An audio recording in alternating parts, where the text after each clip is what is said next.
What's up guys? Welcome back to the channel and another video. In today's video, I'll be going over how to properly mill lumber to get it ready for use. So to give you a quick idea of what you'll see in this video, first I'm going to cross cut these to length because a 14-foot board is definitely too long for me to handle on the joiner and the table saw. So I'll cross cut them to length. I'll joint the face, then I'll joint one edge. I'll put it through the planer and then I'll rip the other side using the table saw. So doing this will make sure that I have a perfect 90-degree corner. Everything will be flush and the same size on all the boards that I'm using for the bench tops.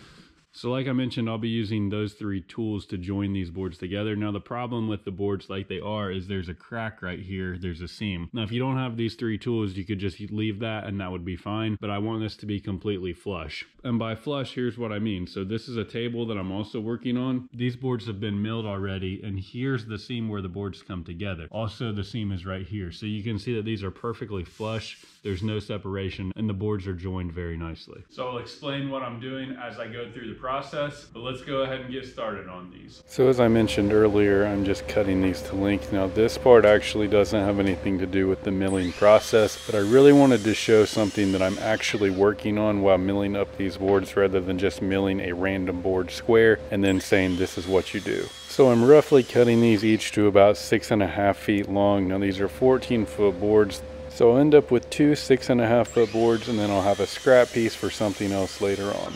All right, so we've got this stack of boards cut to roughly the right length now. So they're still pretty rough, and now we'll take them from here over to the jointer. We're gonna joint one face and then one edge. So at this point in the video, I'm gonna go through the process of one board so you don't have to watch this every single time. But just so you know, 3 of these boards will end up making one bench top. So I've got 6 boards all together, that'll be enough for 2 bench tops. Now one tip to remember with these is to do every board at the same time. So for instance, when I go to the joiner, you're only going to see one board, but I'm actually going to joint all 6 in the same process, then go over to the next tool. That'll keep all the boards consistent at the same width and the same thickness. So let's head over to the joiner, get the face flat, and then get one edge jointed as well. So we start off joining the face, and the reason for that is because whenever we go to joint the edge of this, the edge will actually be dependent upon the face being completely flat. So I usually make 2 passes on one face of each board, and I'm taking about 1/16 of an inch off of the board with each pass. So this cleans up the face as well as taking any warp or twist off of the board as you flatten it out.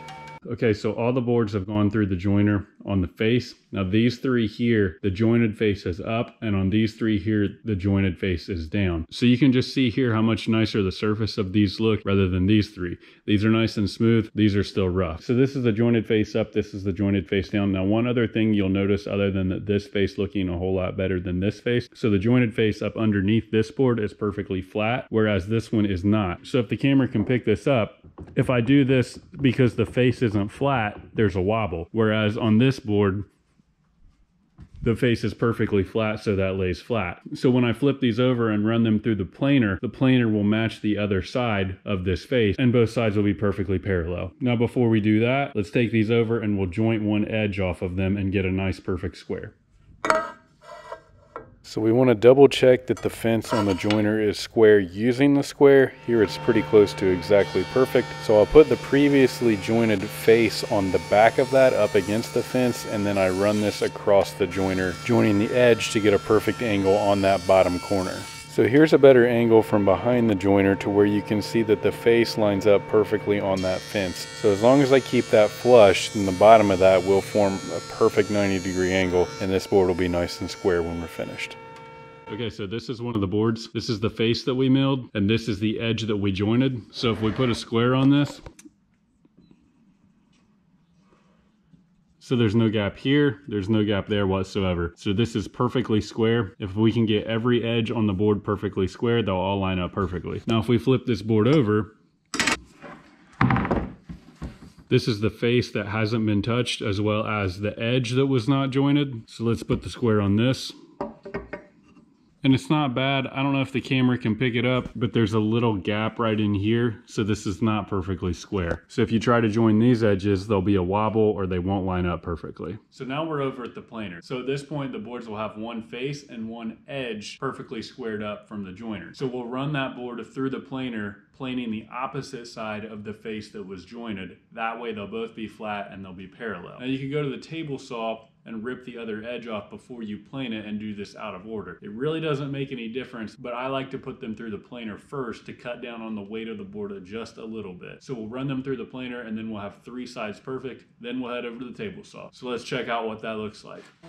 So as I mentioned, I'm using the planer to plane the opposite side of the face that I jointed earlier. And by doing this, the face that we're now planing will mirror exactly the face that was on the joiner from earlier. Now the reason that you want to use the planer rather than the joiner for this step is to prevent any taper across the length of the board as you plane it down. Okay, so at this point we've got both faces not only flat, but parallel to each other. In addition to that, we have one side jointed, so all we have to do is cut the other side to length and these will be ready to go. Now the good thing about this is every board will be exactly the same size, the same width, and the same thickness after these are cut on the table saw. So I want this bench to be 18 inches wide. So I've got 3 boards per top. So 18 divided by 3 is 6. So I'll rip these to 6 inches, then they'll be ready to glue up. We'll take a look at what the boards look like after they're ripped to width. Now let's go over to the table saw. We'll take a look at that.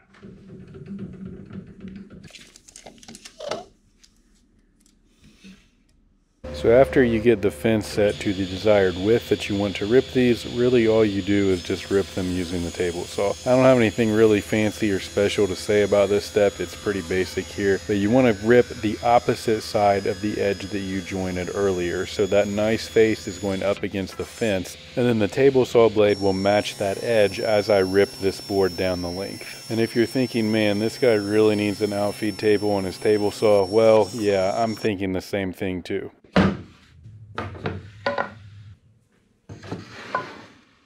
So here's our 3 boards after everything is milled up. So they're square on each side. The boards are the exact same dimensions as each other. So here's a closer look at the boards when they're together. So the seam is right here. You can see there's almost no separation, the whole length of this entire seam. We jump over here, pretty well the same thing on this seam as well, but the seams will fit together very nicely. So these boards are now ready to be glued together to make the bench top. I'm not gonna do that in this video because I just did a video on an entire bench. So if you wanna watch what happens with these boards or see how I make a bench, I'll put a link to that video at the end of this video. So I wouldn't say that these are completely 100% perfect, but they're really, really close. They fit a lot better and they'll look a whole lot better whenever they're joined together rather than if they just would have been put together without being cleaned up. So if you're making a bench or a tabletop, do you have to use a joiner, planer, and table saw to make a top like this?